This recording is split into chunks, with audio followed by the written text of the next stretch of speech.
kind of sad. This is my mum here, stage mum. So when I was like, okay, what do I talk about in the ladies' luncheon? By the way, I talk like a machine gun, so if you can't understand me, I'm really, really sorry. What I asked my friend was actually, Andrew told me, he's like, why don't you do about how much women hate men? And I'm like, ooh, that's a bit of a tough one. Considering, you know, we kind of need men to make the world go around, guys. Okay? But, you know, they satisfy us, obviously, but so does chocolate. Okay? Chocolate is rich and dark and creamy and satisfying. It comes in comes in heaps of varieties. I'm gonna leave this to your mind. Top Deck chocolate. Think about that one. Yeah? It smells good. It doesn't soak if you don't want it first thing in the morning, does it? No, it doesn't. And it doesn't matter what size it is. It's always good. So chocolate kind of sounds like the perfect boyfriend, except it probably will put 20 or 30 kilos on you. So it's probably not the greatest of things. So then I asked one of my guy friends, he's like, oh, why don't you talk about why women are so great? And I'm like, huh, thanks for that. That's okay. Thanks for saying that. He's like, nah, women get away with everything. I'm like, huh. Actually, maybe you're right. We do get away with a lot of things. So I'm going to start with the 10th one. Okay? We can cry to get out of absolutely any situation. Hands up if you cried to ever get out of anything. Don't lie. Me included. Yeah. Okay? We can cry to get out of every situation possible. I remember in year 12 when my drama teacher, Mr. Bell, came up to me and he's like, Kelsey, have you done your homework?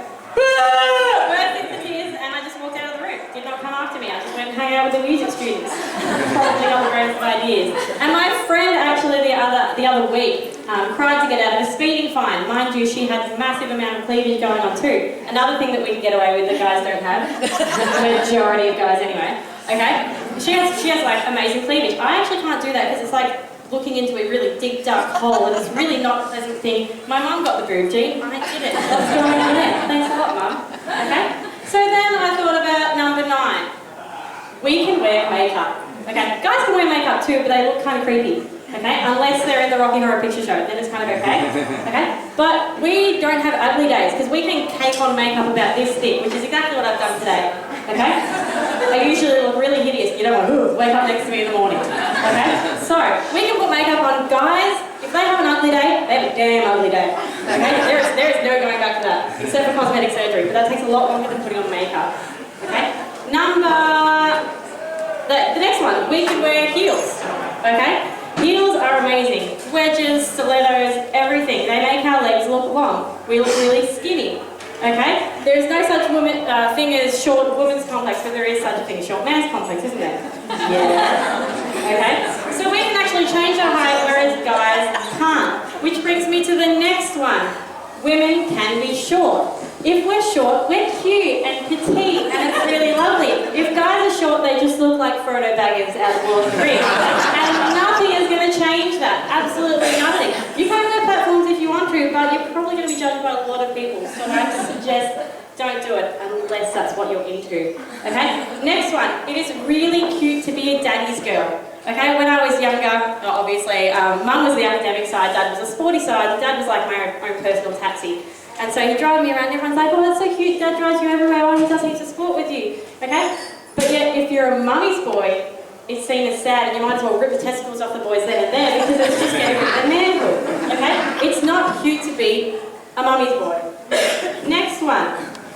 We can go to the beautician without being judged as well, okay? It's all fine, metrosexual age, boys go to the beautician too to get their eyebrows waxed, to get their legs waxed and everything. However, we do it obviously because we want to wear skirts and everything like that, and it's normal. But when guys do it, they think it's some kind of aerodynamical, thing that, oh yeah, I'm going to go faster when I cycle and when I swim. No, you bloody well don't, okay? You need a bloody chainsaw to get rid of all that stuff anyway.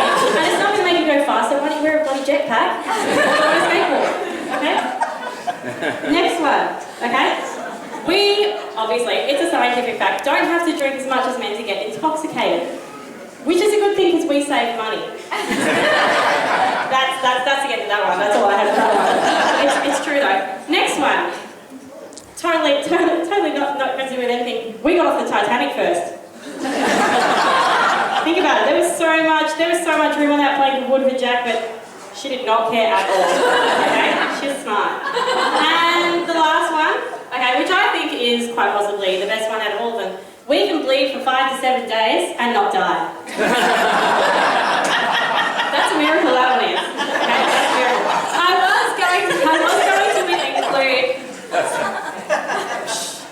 I was going to include how, obviously, women find normal, like actual everyday people attractive, whereas men kind of like cartoons and gaming things and all that kind of thing. They think the characters in cartoons are hot. But then I thought, hang on a second, I have a massive obsession with The Little Mermaid, and I think Eric is a hot piece of ass, and I would totally go that if it was real.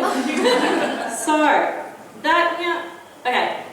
When I say Little Mermaid obsession, I'm talking about everything. My mum can vouch for me for this heightened Little Mermaid obsession. I have everything. They bought me a life-size doll. I've got makeup. I've got plates, bowls, cups, bedspreads. I've got Little Mermaid pajamas. I'm really trying to find a Little Mermaid onesie, so if anyone can find one for me, that'd be super. It's going to be a unicorn one. It's just getting really, really tattered. So, what I was thinking of in class the other day, one of the girls was just like, because I'm teaching fairy tales and Shrek in English, and one of the girls was like, Miss, I'm like, yeah, okay, what's going on? You know the Little Mermaid when she gets legs? Has everyone seen The Little Mermaid? Yeah, she gets legs, she's like, oh, well, actually she doesn't say anything because she doesn't have a voice because she sold it to the sea, which because she's an idiot. She has legs, she's like, oh, yeah, I've got legs, what's going on? Okay, my student comes up to me and says, Miss, why does she notice that she has legs? Wouldn't she notice that she has a vagina? I'm like, okay, that's a valid point. But then she just keeps going, and she's just like, yeah, if I looked down and I saw these things there, with the hand gestures, she actually did that. I was like, well, don't do that. The principal's probably going to look past. If I saw that, I'd be like, what the heck is that? What do I do with it? And where does she urinate from? Where does she poo from? Like, does it come out of her fingers? Does it come out of her boobs? Does it come out of her eyes? I'm like, okay, I actually did not think about any of that. And so it made me realise how much I actually love my own, favourite movie now. It actually made me realise, what has Disney actually taught people in general?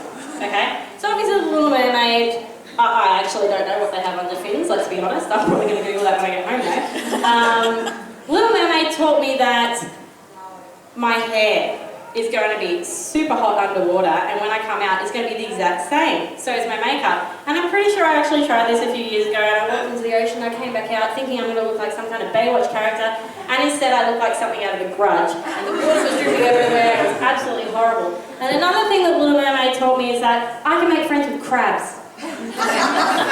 Not going to do this, thank you very much. I make friends with crabs, and when I was on Christmas Island in November, they have the red crab migration, and it goes from one side of the island to the other. So when I was on Christmas Island, I was like, oh, maybe I can talk to the crabs, and be like, ah, type thing, and just go and start singing. They didn't respond, probably because they thought I was a crab myself, because I was hideously sunburned and I have red hair. So I probably looked like one of them too. But then I thought, okay, what about Aladdin? Aladdin has taught me that stealing is okay. I went to Kmart actually, I think maybe at the start of the year, and I accidentally walked out with a lollipop. And I felt so guilty, and Aladdin didn't feel guilty, he's just like singing as he steals stuff. Okay, but that's got to be normal too. Okay, and I accidentally took a lollipop and I went back to Kmart and I'm like, I'm so sorry, I took this 40-cent lollipop. And she's just like, just take it, I hate this place anyway. I'm like, okay, I don't feel so guilty now. It also taught me that talking to strangers is okay as long as they're hot.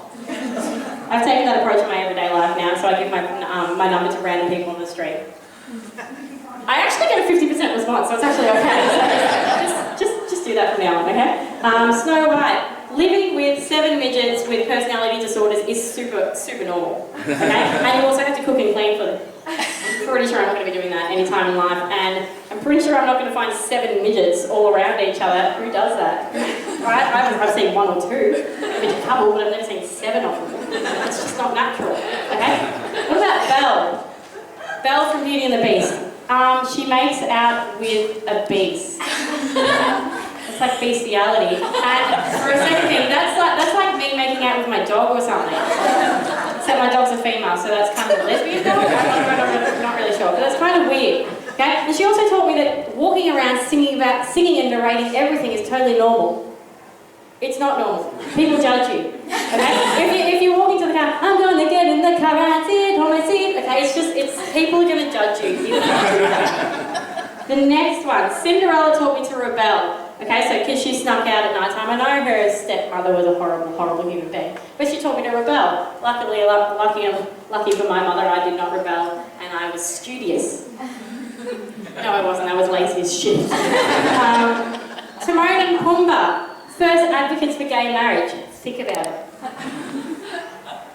Simba. Think about it. Timon and Pumbaa, the little, what is he, a meerkat? In the water? Okay, yeah, it's fun. Mulan taught me to dress like a man, and I'm not going to get anywhere in life unless I am a man. Thanks, Mulan. Thanks for that. I've got nothing more to say on that matter. You must marry a prince who is hot. Yeah, where's the princes in Australia? It's just not going to happen. So basically, in a nutshell, Disney has taught me to be a naive, singing, overly friendly, animal-loving liar who is shallow and will marry anyone within 2 weeks of knowing them. Okay, because I don't know if you know Sleeping Beauty. Sleeping Beauty. She wakes up, she gets kissed by some random dude. Oh yeah, this chick's hot. I'm going to make out with her while she's asleep. Oh, and then did you know that, like, literally a week afterwards she marries him? Oh, he saved my life. Yeah, okay, you're just creepy. So, after all that, I think I positively turned out fine. Like, I came from a normal-ish family. Sorry, Mum. You know it's true. And I had a good education. I finished at Haileyburian, so I think I turned out positively fine. So basically, I probably just spoke like a machine. It doesn't really feel like I've been up here that long. I'm probably keep going. I'll stop. I just want to say thank you to Andrew for giving me this opportunity. Thanks to my mum. This sounds like an Oscar speech now. Thanks to Mum for letting me, I guess, come out of her vagina. I guess. Yeah. No, for actually believing in my abilities and all that kind of thing. I actually want to say thank you to Mr. Bell, who's a drama teacher at Haileybury, who is actually the inspiration as to why I became a drama teacher myself. I gave him a lot of shit in Year 12, but I think it was worth it. I'm awesome. And also Haileybury for giving me the education and the scholarship. Yes. Yeah, because I had a vagina. I'm joking. For actually giving me the education to be able to, you know, I've been to different places around the world and stuff so far, and hopefully one day I'll be able to teach there myself. Wink, wink, hint. Yeah, anyone? I'm joking. But thank you for listening to me ramble on.